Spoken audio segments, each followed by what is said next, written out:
We've had really good success with our partnerships here in South Mississippi. I'll tell you that like Memorial Gulfport and Singing River Health Systems specifically have been fantastic partners. So we've had, not only through our efforts but through our partnerships, fantastic vaccination offerings. Also, Coastal Family Health has been really good. So that's been one of our greater successes. One of our biggest challenges is on the demand side, right? So people who want it. We've done a pretty good job of vaccinating our older folks in Mississippi. About 75 to 80% have been vaccinated. And that's why we're not seeing so many deaths in our older folks right now. But the younger folks, the 20s, 30s, and 40-year-old people are really getting hit by this Delta wave. It's so contagious, and it seems like it's going to be more deadly, that we really need to get folks vaccinated. So we're working on some communications and some awareness so that folks really know what the risk is. I will tell you, our biggest challenge is that so many people's minds have been poisoned with disinformation.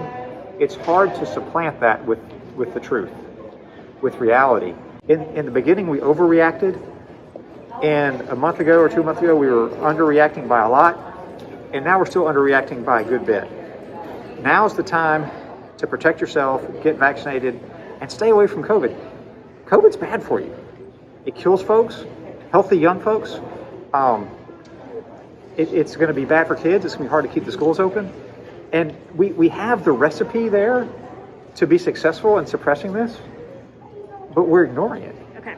So if you look at what we learned last year on COVID, if you have kids in a structured setting where they're separated by like 3 to 6 feet and they're wearing a mask, there's very little transmission in the classroom setting.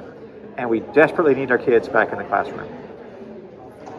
We can't help it that there's the most contagious COVID circulating right now. And if we do it without masks, we're going to see it spreading throughout the whole classroom. The whole volume of air within a classroom is going to be filled with COVID sometimes, and kids are going to get it. Most kids get over COVID just fine.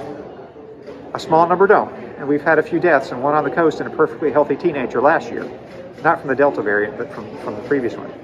So there will be some rare but heartbreaking tragedy. The extracurricular activities can be really dangerous if we don't do them right. And then the social activities, parent-sponsored social events, are very challenging. If we want to have a successful school year, we have to do everything we can that's reasonable that allows our kids to get the full educational experience.